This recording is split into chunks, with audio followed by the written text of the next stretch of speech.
started.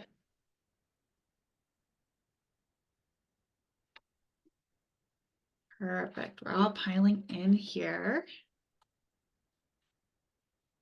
Excellent. Well, hello and welcome to our virtual seminar, Negotiation versus Commoditization, How to Retain Margin and Compete in a Crowded Market. This seminar is brought to you by Rain Group, a global sales training and performance improvement firm that helps companies unleash the sales potential of their teams. I'm Katie, your host. Before we get started, we have a few housekeeping notes. One, you can type in any questions you have into the Q&A pod. We'll answer a handful of these questions at the end of the seminar. Two, we have a couple of discussions planned throughout this session, so keep an eye out and share your thoughts in the chat when prompted. And lastly, we are recording this event. You'll receive an email by the end of this week with links to watch the recording and download a PDF of the slides. Now, to introduce our speaker, Andy Springer. Andy Springer is Chief Client Officer for Rain Group. He leads the global delivery team, which designs, measures, and delivers every client the result they seek when engaging Rain Group. Andy is a recognized authority on high-performance sales and leads Rain Group's missions to unlock the full sales potential of its clients. Over the past 18 years, he has worked with thousands of sales teams in SME, mid-market, and enterprise organizations, driving sustained sales improvement. Andy is renowned for his helping sales leaders stay focused on their proven strategies and activities that fuel real, measurable growth within their teams. All right, Andy, take it away. Thank you very much, Katie. Good afternoon, good evening, and good morning if you're in my part of the world. And this is the best time you'll see the sunrise hopefully come up behind me, and hope you enjoy that, but stay focused on some of the value we've got to share with you today. So yeah, my name is Andy Springer, and I like to introduce myself as a practitioner. I'm not a seller, I'm a practitioner of the art of selling. And so my role each and every day is to engage with sales teams all around the world, with the wonderful team at Rain Group that I get to work with and lead, in order to be able to help sales performance improvement. And that's what we do. And so what you're going to get over the next 50 minutes or so is not theory, it's applied theory. It's about how we've taken our methods, our research, our approach, and the stories, the examples, and the learnings of successful application, and where we see gaps that we can help a lot of sellers fill. And today we're going to be talking about how we do that with negotiation, with a specific focus, a specific lens on how we help you maintain margin or reduce margin erosion in the sale. So it's interesting. I cast myself back to about 10 years ago, and I'm sitting in a range of different sales conversations, and I'm watching what's going on. And a lot of our clients are coming to us saying, we need help with negotiation. We need help with negotiation. We've got to be sharper, stronger, tougher. We've got to push harder. And actually, over the last 10 years, I've realized one thing, and that is negotiation is a symptom. It is never the problem. And a lot of you are sitting there going, hang on a sec, aren't I here to learn about negotiation? Well, yeah, we're going to talk about negotiation, but we need to understand at the get-go that negotiation is a symptom of a much broader problem. What is that problem? Well, it's about sellers not building value early enough in the sales process. What does that mean? It means that we're kicking the can down the road when we don't build value early in the sales process, to the point where we get involved in these really tough, hardcore, price-centric negotiations. So one of the things that may be the silver bullet that some of you may be looking for here today in terms of this webinar is right there on the screen in front of you. If you want to solve the difficult and ongoing and relentless negotiations that you find yourself in, you may be able to do that very quickly by focusing on the value you can build for your buyers much earlier in your sales process. The second thing I see as a big issue that causes negotiations to be complex, drawn out, and lead to deal stall a lot of the time is that sellers are focused on selling solutions, not outcomes. And And that's another one where a seller's looking at me and go, hang on a sec, solution selling? Aren't we meant to be solution sellers? Isn't that what you teach? Actually, no, it's not what we teach, because buyers buy outcomes.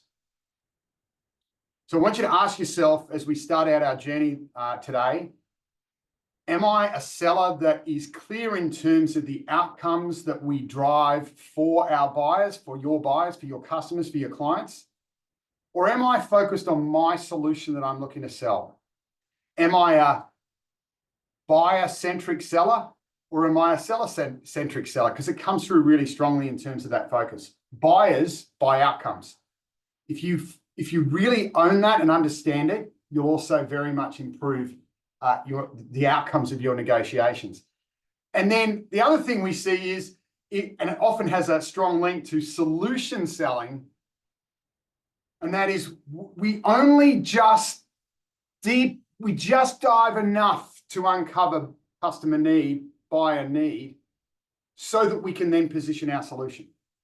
We don't really understand the full set of needs, and I'm going to help you. I'm going to weave that in to help you more than just tell you as we go here today. So, in other words, it's weak consultative selling. It's something that some of you may need to go back and revisit. And I have this conversation really often with particularly seasoned sellers, experienced sellers. And a couple of months ago, I was talking with an incredibly amazing seller who I had the time to, privilege of spending some time with. And we were sitting there and we were talking about needs discovery. And he said, oh, that's basic. That's the stuff you learn year one. And I said, well, hang on a sec. So you've never revisited your skills in consultative selling? And he said, no, I just practice it. And I said, uh-huh. And we looked at some of the problems that he was facing and some of the more complex deal strategies and negotiations that he was facing. And I asked him and I said, is your skill in consultative selling and really understanding the needs of your buyer that first same year of skill development in consultative selling repeated 20 times over? Or do you need to go to work on evolving, modifying, modernizing your approach to consultative selling? So have a think about that. Are you just repeating what you know in that space and realizing the same outcomes and maybe the same mistakes or lesser performance than you would like? It may be consultative selling you need to look at. But we're going to talk about negotiation. So I want to give you a quick example. One that we were working on a couple of weeks ago. Customer was buying business software subscription. And in this initial example, we were working with the sellers and they were giving me this challenge that they were having in terms of this particular sale that they were working through. It was a really tough negotiation. And what we found was that they were at a point where value wasn't clear to their buyer. And so the buyer was saying, yeah, we kind of see that our needs will be met by your software. We don't really see the difference between you and other vendors. And, we're evolving our trust and belief as to whether your software can deliver the outcomes for us. And so I said, do you get the opportunity to have further conversations with this buying group? And they said, yeah, in fact, we've got a meeting tomorrow. And I said, great, let's pivot and let's go back in and see if we can uncover what the real value here is for that buyer. And so what happened was they went back, they got clarity in terms of need, the business outcome. They got their software solution aligned to the business outcomes and absolute clarity on that in that next day meeting. And the buyer turned around, awarded them the business within, it was just a week ago. They won the business because they felt that this vendor now was able to meet the specific needs and the return on investment for the buyer was very clear. Because of the approach in coming back, doing a deep dive and getting clarity on value, they clearly stood out. They differentiated between other vendors. And they really honed in on the proven track record that the buyer then believed that they could deliver and therefore believe in the outcomes that this vendor could do, and ended up saying, you know what, we need you. We need this one. It's really clear to us that this decision should be in favor of you because of these reasons. So you've got to build value early and you've got to understand buyer value and outcomes in order to better support your negotiation. I'm not going to walk through all 6 of our essential rules of negotiation. Today, I'm going to highlight on just a couple to help you. One is build value. We've already started touching on that. That's number 2. Lead the negotiation. I'm going to talk about that and give you some tips in terms of that. And then trade, don't cave. Okay. So they're the three we're going to talk about. Always willing to walk is number one essential rule of our sales negotiation model. Why? It doesn't mean you walk. It's the mindset that you need to go into negotiations with, which is a willingness to walk. Now think about that mindset of willingness to walk. It gives you strength. It gives you a fallback position. It gives you clarity when you've got that mindset in terms of what you're willing to accept and what you're willing to not accept. If you go in and you are not willing to walk, you have the opposite of that. So that's one. For affecting emotions, emotions are critically important. We could spend a whole webinar talking about how you affect emotions in the buying, in the sales cycle and the buying cycle as well from a buyer's perspective. We're not going to touch on that too much further, but we will give you some access to information at the end of the webinar today if you want to explore affecting emotions in both selling and negotiating a little bit later. And then I will touch on plan to win as well, number 6. But what we see more times than ever is sellers do not plan their negotiations and they complain about the outcomes of failed negotiations because they don't plan. So you plan to win or you plan to fail. The choice is yours. We suggest that you plan to win. So let's dive into rule 2, build value. I want you to jump into the chat now. Katie, if you can just open that up for me. Love to hear from our participants here. In what ways do you build value during your sales negotiations? Give me some examples. We've probably got a whole range of industries represented here, a whole range of different selling types, selling motions. Give me some examples. Throw them out. I want to hear when you're trying to build value during sales negotiations, what are examples of that value that you're building? Put that in the chat for me. Let's have a case studies. Yep. So when he's saying we're substantiating the value that we can bring through the case studies that we can share. And by doing that, the value that we're building for the buyer is trust in our offering, trust in the fact that they may realize the outcomes that they are buying through us. So anecdotal stories. Thanks, John. Love that, Eddie. We don't just talk about them. I love that word show. We show our buyers that the outcomes are possible. That's a great one. Thank you very much for that. Thank you, John, as well. Joshua is long-term gains profit. So building what we call the compelling ROI case or impact case. And part of that may be for some of you being able to demonstrate the long-term gains and profits that a buyer is going to get and show the bigger picture of engaging you. Thank you very much for that one. Susie, hello, Susie. Need to understand what is important to the customer. Value lies in what is important to them. Value also lies in what they don't know that you can bring to them. All right, and we call that insight selling. Leveraging insights to educate the buyer with new ideas and perspectives. All right, matching to needs. Thank you, Wendy. Testimonials. So we've got a lot of stories, a lot of case studies. There's a lot of substantiation there in terms of how we build value. Showcase data-driven results. Thank you, Jorge. Keith is saying, learn their vision. Ask questions for insights early on. We build value that feed our insights. And as I just said, insights are value that we can bring to the table by educating our buyers with new ideas and perspectives. Thank you very much, Keith. Carlos, industrial sales, features of a product, but what the product can do for you. Love that, Carlos. Why? It's the outcomes of what the product can do and generate for the buyer, not the product itself. When you think about it, you go to your hardware store, if you're trying to hang a picture, the outcome is hanging the picture. If someone's trying to sell you a hook, you're more interested in, is the hook going to hang the picture? Hanging the picture is the outcome. The hook is the product that's going to help you do that. Help solve problems. That's a great one, Ivana. And explain why we do what we do. Value in why. Not how we do what we do. Thank you, Leslie. It's why we do what we do. All right, I'm going to pause there for time. Thank you. And Chris, last one. Describe how I bring value to helping you solve this problem. Absolutely. Like, how am I going to understand your problem? Value in that. How am I going to then show you how I'm going to partner with you to solve your problem? Value in that too. All right, so Let's have a look at what our research says with what the reality of our practice in the field shows us. So solutions versus outcome. Only 1 in 5 buyers believe sellers deeply understand their own ROI case. So for some of you, strengthening value is not just improving an ROI case, it's you understanding it beforehand. And so we talked about solutions versus outcomes. So I think I've kind of covered this already. I'm not gonna drill down too much further on it because there's a lot of other value that we're going to share here. But as we've just heard from the inputs from some of our participants on here, painting the picture of what's possible is value. Making it believable, testimonies, case studies, demonstrations, showing enables belief. Overcoming the buyer's hurdle rate.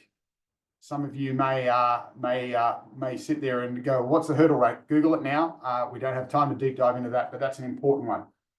Prioritizing the needs discovery is going to give you a better idea of the outcome. So I want you to ask yourself, if a buyer partners with you, what will the result for them be? We know what you winning the sale is in terms of an outcome that you're driving for, but what will the result be for them? What will it enable? Here's something for you. What will it enable them to have, to do, to become? We call it the new reality. Once we have solved this problem that you have, once we have realized the objectives that you set out to achieve, what does life look like after those problems have been solved or those objectives have been realized? The new reality. You might also refer to it as what's the future state that we're enabling for our buyers.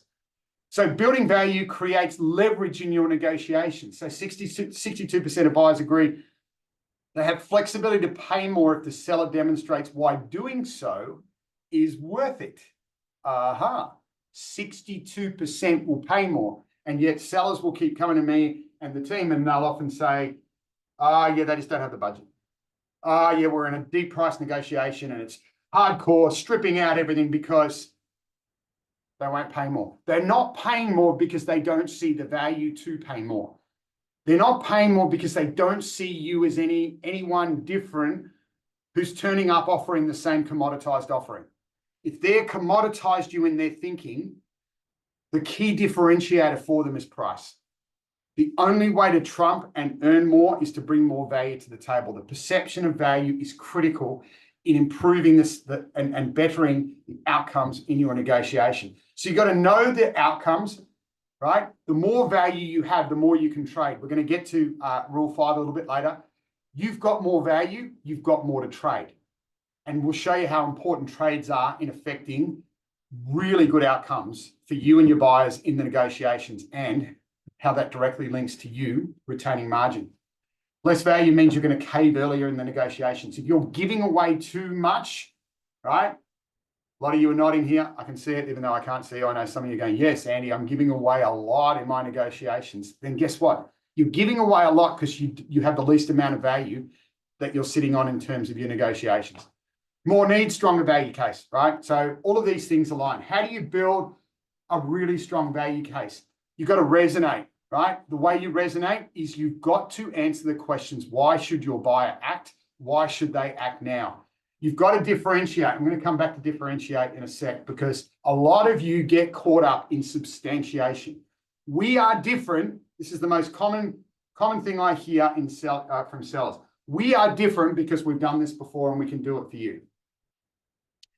Now, pivot into the buyer's thinking. Buyers sitting there going, everyone says that. The last vendor came in and they were saying the exact same thing.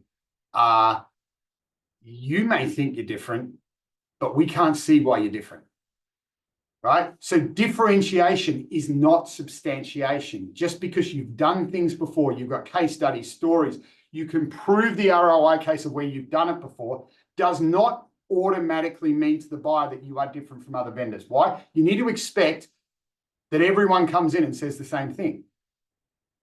Differentiation occurs in building a strong, compelling value case when it's valued differentiation from the buyer's perspective. You might want to write that down, type that down, capture that in your notes. I know some of you, I think everyone's getting the recording of this, so might want to just stop that and highlight that part, right? The value differentiation from the buyer's perspective, aligned to their needs, aligned to the resonate part, has a strong connection. We value this, and it's really clear that you understand that and can deliver that and set yourself apart. Can be the reason why you differentiate, is understanding and demonstration of need. We understand all vendors get our needs, but you are the only one that has shown true partnership in showing us how, by meeting these needs, our future state, our reality, you've painted the picture of what that future is. And we now know that you understand our needs differently to the other vendors. So there's a range of different things. One of the things that the buyers tell us the most that differentiates sellers from others is the way the seller engages them during the buying process. So don't look at products and services and go, well, I'm no different to anyone. Who cares? It's you, the seller, that often has the greatest impact to differentiate and bring new value to the buyer that they value, that makes you look different throughout the sales process or the buying process for the buyer. These discovery goals. So buyers awarding business 2.5 times more often to sellers who demonstrate an understanding of need, right? So I'm not going to go into the details of that, but we've talked about you have to build a compelling value case. If you don't have that, your negotiations are going to be tough. If you're sitting there and you are selling widgets and the next vendor is coming in and they are selling widgets too, you are going to have a tough time retaining margin no matter what. Why?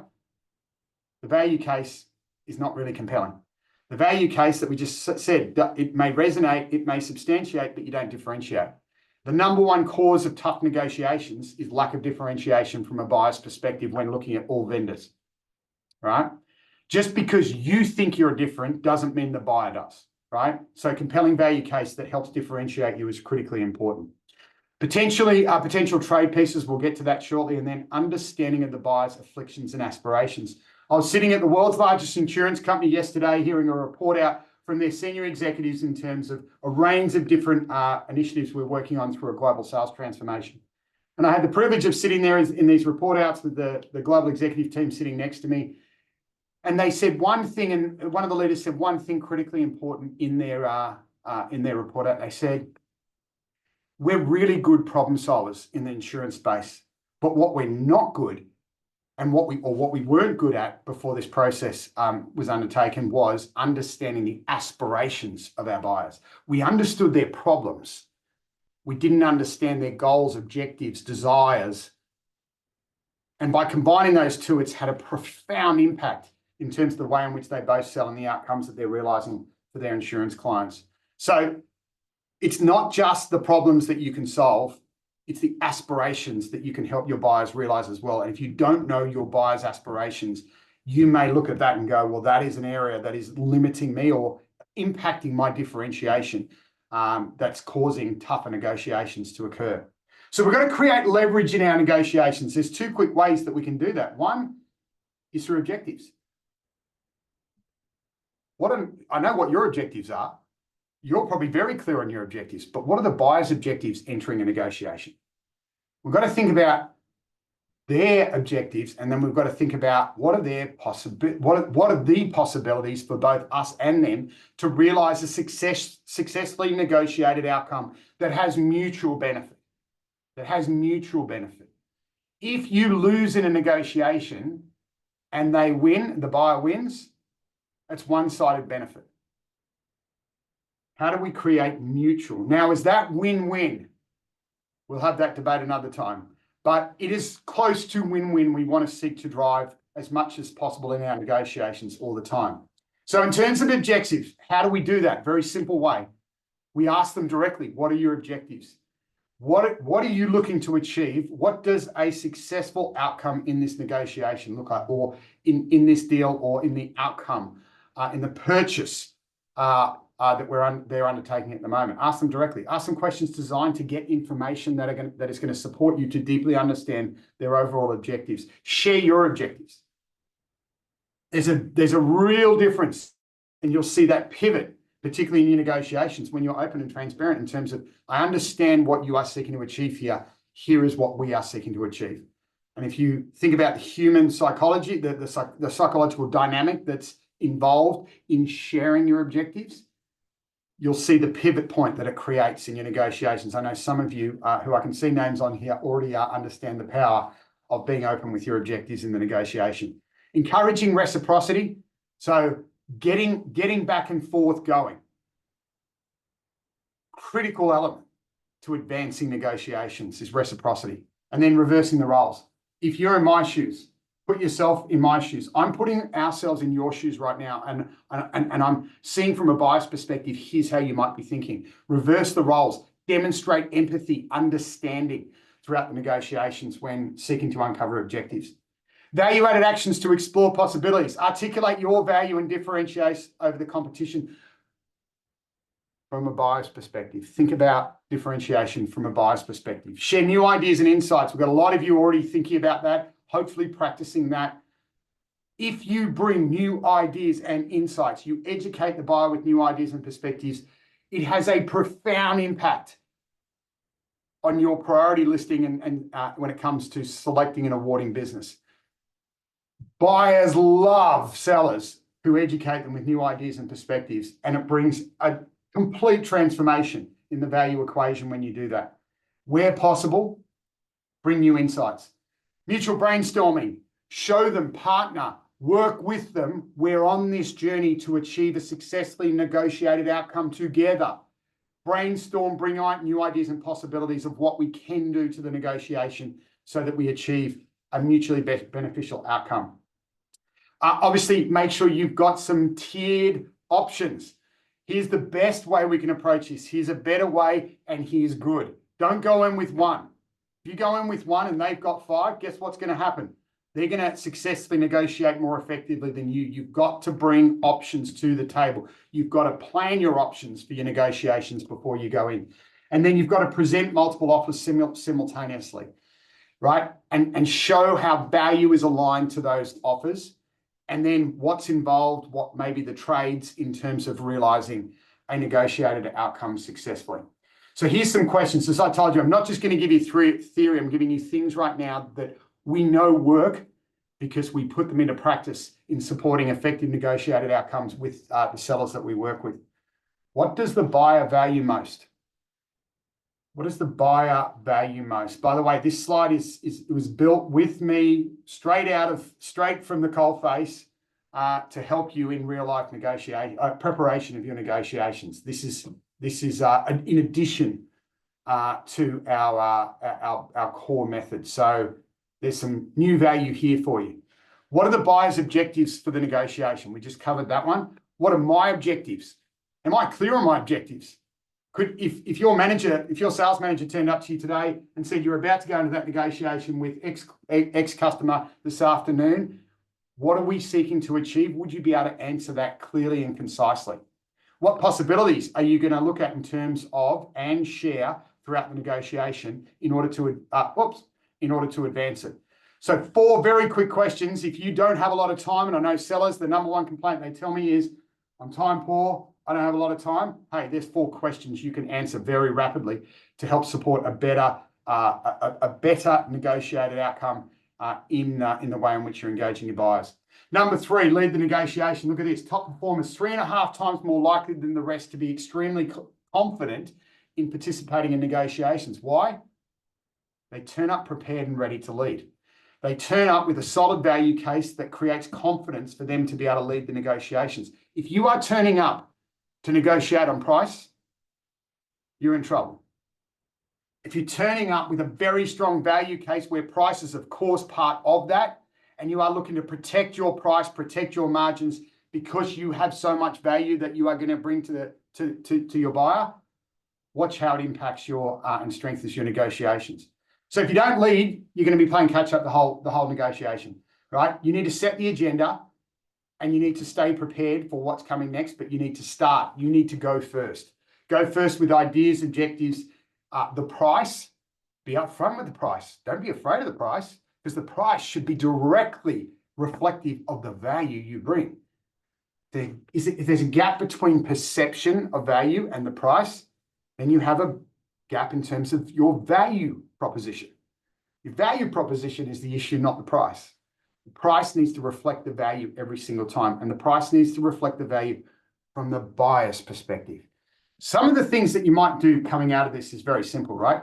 Go to some of your buyers who you've negotiated with previously and hopefully negotiated successfully, i.e. they're a customer now, they're buying from you. And go and ask them, what was the value perception of our offering that made you successfully negotiate a purchase with us?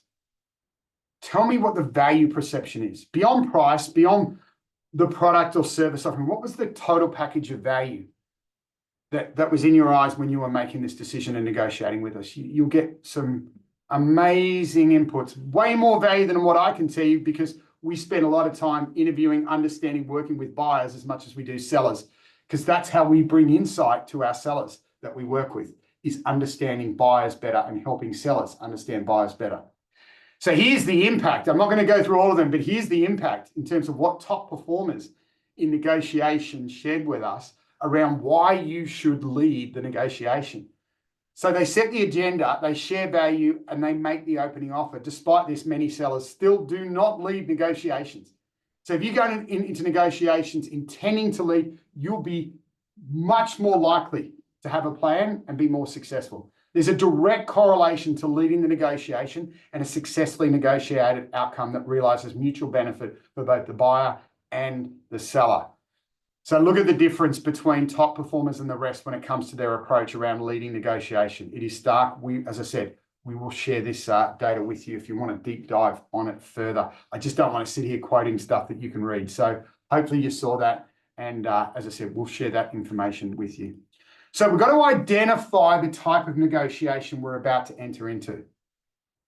Partner is nirvana, right? It is the ultimate, right? You're working with a buyer who really sees and wants to work towards a mutually beneficial outcome with you. And they want to build, in a lot of cases, long-term partnerships. So they approach the negotiation part of the purchase, I wouldn't say necessarily softly, but they understand the bigger picture of partnering with a vendor moving forward and not wanting to screw you over and not wanting to destroy the relationship through the negotiation. Now, that's the ultimate. Now, don't take advantage of that, by the way. Respect that position that you have been afforded if you are if the type of negotiation is partner-like. Because guess what? Most negotiation are positional.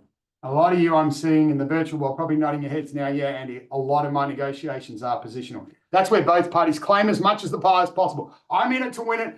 You know, it's a battle, it's a marathon, it's a slugfest to fight it out. That's positional negotiation. All right. And sometimes, whilst you might want a partner, the buyer turns up and they're positional. You need to be prepared for that. Why? Because the way in which we lead, I'll come back a step. The way in which we'll plan a negotiation, the way in which we'll lead a negotiation will very much be determined by who we're negotiating with and the type and way in which they're approaching that negotiation. And yes, the question I will get asked, so Andy, if you're negotiating with multiple buyers on a buying team, could you have some who are partner-like and positional? Absolutely. Typically what we see, and you know, we were working on a $200 million bid in a negotiation series with a client a couple of months back.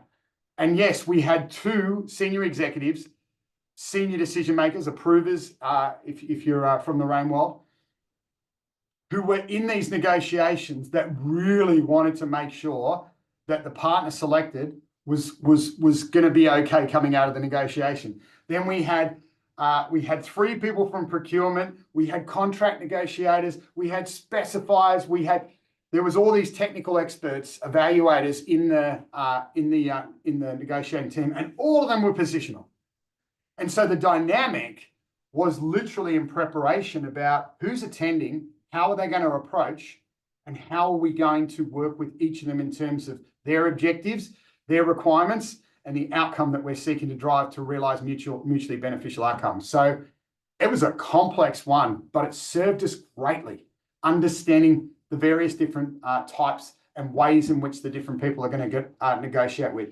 Then you'll have the sophisticated buyers who have mixed motive. They'll switch between being really positional and then being really partner-like. Being really positional, being really partner-like. You need to be aware of that coming in. And then you need to plan your approach for that in order to improve your negotiation outcomes. So talking about preparation for negotiation, our top performers that we studied and those that we see in the field today, 1.7 times more likely to be prepared for negotiations than the rest, right? Who's involved? Who has decision-making authority? Is the negotiation part, is who we're negotiating with going to take a partner-led or a positional or a mixed motive into these based on individuals and based on the group of buyers that we're negotiating with? What issues will be negotiated on and how can we address them before we go in? Sitting there whiteboarding very quickly, particularly if you've got complex negotiations, like I know some of you on this webinar do. I know how complex some of your negotiations are because we've worked on them. Preparation is the key here. Mapping it out. By the way, just use what we're giving. If you're not going to engage in any future training, there's enough here to be more successful than perhaps you are, or improve your outcomes, even if you are a good negotiator. So preparation is the key.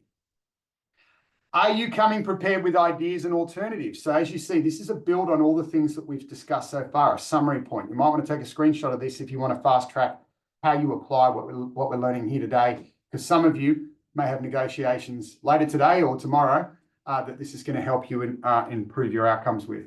Are you prepared to manage emotions? What are the emotions that are going to be most present and how are we going to manage them effectively? Then once we're in the negotiation, we need to facilitate the negotiation. It needs to be facilitated. It needs to be coordinated so that we get the best outcome and everyone gets to be able to play their part effectively in the discussion. So 66% of sellers step back and let the buyer take control during negotiations. Well, that's a big mistake 66% of sellers are making, because as we said, you've got to take the lead. But the only way you can take the lead is you've got to plan first to take the lead. And then you'll see the benefits that we saw top performers get by taking the lead. So when facilitating the negotiation, you plan well, you're leading the negotiation, you've got to focus on objectives. What are we seeking to achieve? What are the buyer objectives? What are my objectives? And then discussing their requirements, your requirements. And then if there's misalignment or if there's daylight between them, looking at the possibilities to close that as quickly as we can. Make sure we get concerns, objections, everything out on the table early. You know, the amount of sellers that are afraid of objections, I'm not gonna wax on objections, nor are we going to spend much time doing it today. But there is a difference between objections and negotiations. Right? There is a difference between objections and negotiations. Most sellers mix them up or don't know when I'm dealing with an objection and the effective way to do that versus when I'm in a hardcore negotiation and objections come up. So we need to make sure we get those concerns, objections out on the table as quickly as we possibly can. Do not be afraid of them. Get them on the table, then you can deal with them. We want to deal with them. We don't want to be kicking the can down the road and dealing with them later. It is ineffective. So facilitating a negotiation, focus on objectives, get any concerns out, stay collaborative as much as you can. Directive styles, know when to be directive, know when to be supportive in the negotiation. Don't just always be push, push, push. Why? Because they will feel railroaded. Buyers hate feeling railroaded in negotiations. They welcome collaboration. It may just take buyers a little longer to warm up and be open. Why? Because they're too used to. You've got to think from the buyer's perspective. A lot of buyers tell us we come in a negotiation in a positional, defensive, standpoint to go to battle. Why? Because that's how a lot of other sellers have conditioned them to act in a negotiation. Think from the buyer's perspective, empathize, understand, don't need to own their position, just understand it and leverage it in order to affect improvement in your negotiation. Collaborate. Objections are opportunities. We can, as I said, deep dive into that later, but they are opportunities. If you get them out early in your negotiations, you build on them. And then be aware of the signals that the buyer is sending. I will tell you, and hopefully there might be some of our clients on the call here. Jason and I, so Jason is our global head of sales. He and I have been working together for about 20 years. We have a very unique set of skills that we bring to a negotiation that we leverage off together. One of the skills that I apply in negotiations, a lot of you are going to probably go, what, when I tell you this, is I don't say a lot. I don't say a lot. One of my core skills is to sit there and observe the signals that the buyers are sending in terms of body language, in terms of their communication structure, in terms of their wording. Because then I am there to help understand all of the different buyer, the objectives, the needs, the requirements, to be able to support the lead negotiator in order to affect a much improved outcome using those observations and insights through the negotiation. So yes, I am much quieter than I am right now, but that is part of how we affect effective negotiations, mutually beneficial negotiations in our world. And you need to be willing to step back if necessary, take stock of what's going on, summarize and collect where we are in the process right now. And if need be, step back. Am I saying stop the negotiation? No. In some cases, for some of you, you have to continue. You've got one shot and you've got to do it now. Some of you in more complex negotiations may have the ability to step back, take a break, and reconnect at another point once you've been able to work through all of the concerns, objections, objectives, opportunities that may come up at various points that are new throughout the negotiation. Rule 5, trade, don't cave. This is where I'm at. What is a trade? What is a trade, don't cave? All right, let's understand trade really, really quickly, right? Margin is at risk in every negotiation, whether you like it or not. Protecting margin is a responsibility of every seller, not just the best, right? Giving away margin means that you are degrading the value that you have to bring. You are discounting value. Guess what? If you give away margin or you reduce price, for those of you, depending on the language you use, if you reduce price early, you also condition the buyer for future negotiations. You are never going to come back if you start degrading value in the eyes of the buyer. You are conditioning them for now and the future of what your value costs, right? So margin is at risk if we don't have trades. 6 out of 10 sellers cave on price at some point during negotiation. We all know that. I'm sure that's a lot of you are here because I don't want to do that anymore. So please help me. I get that. So what I want you to think about is trading instead of caving.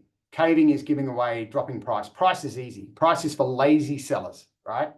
And I'm sorry, I'm not being critical. I'm sharing an observation there, right? I'm not, because I understand how difficult selling is firsthand. And I have tremendous respect and appreciation for the profession and understand how difficult what you do is. Nothing happens in your business until you've sold something. So it is critically important in terms of your role to enable the growth and success of your company, because nothing happens until you're successful. So just understand when I share that, that's the position I come from. So you've got to think about trading. You've got to think about trading. What can I trade instead? This is where we come back to rule number 2, building value and building value early. I want you to think of a stack, right? I want you to think of a stack, and I want you to think of you as the seller standing on top of that stack, and everything that you're standing on is the value that you've built in the eyes of your buyer. And I want you to think of all these different things, objectives being met, future being realized, return on investment being clear, value case clear, I'm clearly differentiated, all that value that you built, insights that you've shared, case studies that have really, convinced them to trust you, all of that value that's there. You've got a great product and service, all that's there. And you're standing on the top of it in your negotiation. Imagine the strength that you have in that negotiation. Don't take it for granted and don't abuse that strength, right? Because you've got to leverage it. Otherwise, there's no point having it. So we're going to leverage value that you've established early, and you've got to be standing on a mountain of it. Because if you're standing on a mountain of it, you are going to have really, really improved outcomes in your negotiations, right?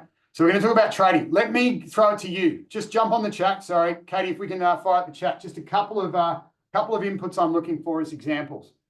When I say trade in a negotiation, what does that mean to you? What are the trades, right? Give me some examples. I've given you a few already, but try and be specific from your world.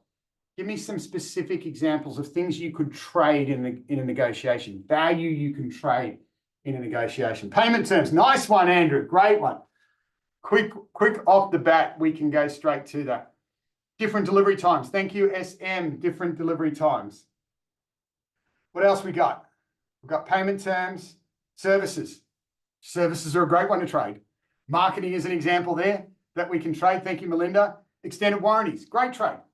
Great trade. Give me a couple of others. Bundling. We're unbundling. That is a great one. Unbundling is trading. All right. Well done. Thank you very much, John. I hope I get this right, Mihai. So scope, schedule, resources. Great trades. Yes. Flexibility. Thank you, Scott. Calibration options in Scott's world. Great one. Installation, support, and training. Thank you, Carlos. Training. And I hope I get this right. Luz Maria. Thank you very much. All right, we'll close that off now. Why? Because we're there, right? I want to kind of just give you this example in terms of tangible and intangible trades, right? Now, the thing I've added this over time because this is what I see, right? I've had to bucket what I see in the field in terms of negotiations and trading and negotiations.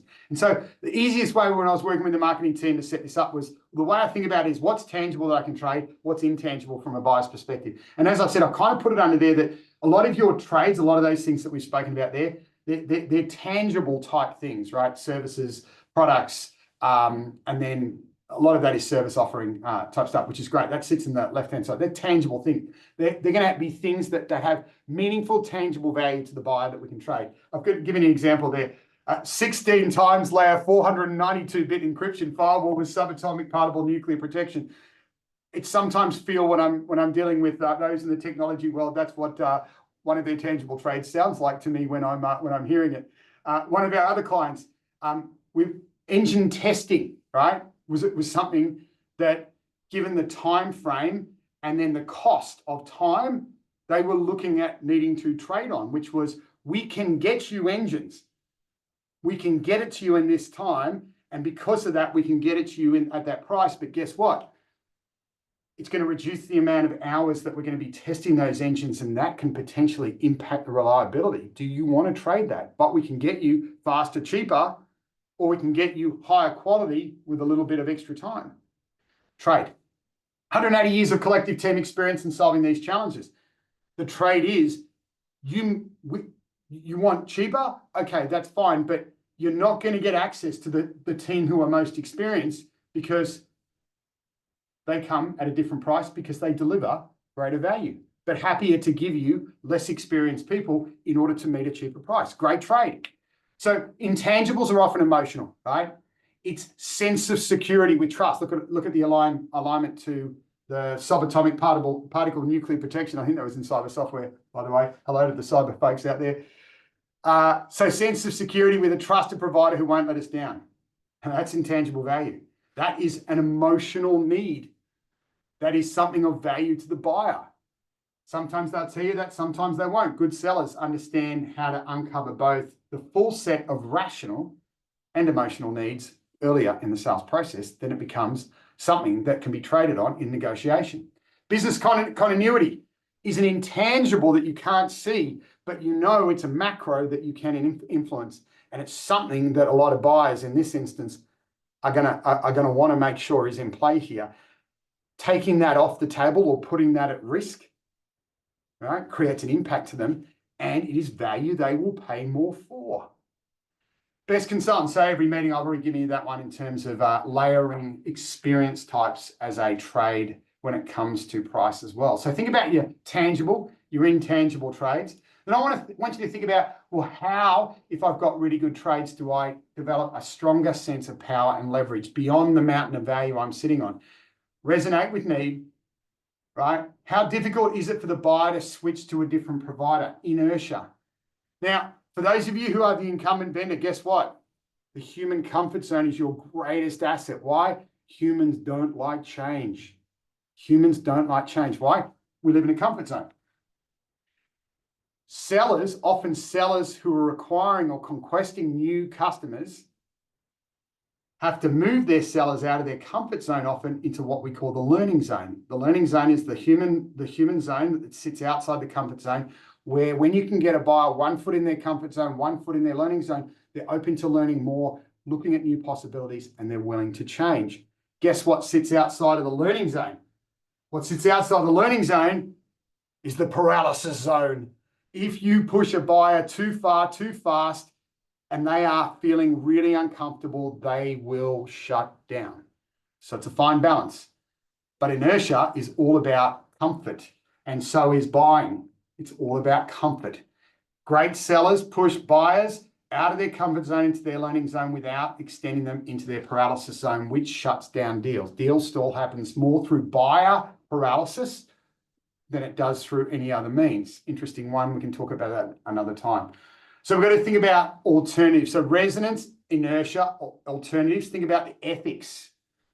We live in a world of increased specificity and focus on ethics. You need to be ethical, and you can leverage that and appeal to that in order to develop power and leverage in your negotiations, and you need to do so in an ethical manner. Don't just use it responsibly in order to improve your positioning, to bring new value and or support existing value that you're bringing to your customers. Legitimacy, how well known are you for your company? And then persuasion. So they're the 6 sources of power and leverage. We're not going to deep dive into them now, but hopefully you've captured those, and we've put some questions in there to help you improve. And there's a statement there in terms of persuasion. So let me give you a quick example as we come to a close. I always like making this real. So yes, we're doing a lot in the cloud space at the moment. Why? Cloud is huge because of AI, and I know there's a massive explosion there. So we're doing a lot in that space at the moment. So there's a cloud storage solution that was being sold, and we knew that the seller that had approached the buyer to sell their cloud storage solution put this offer on the table. So total contract value 1.2 million.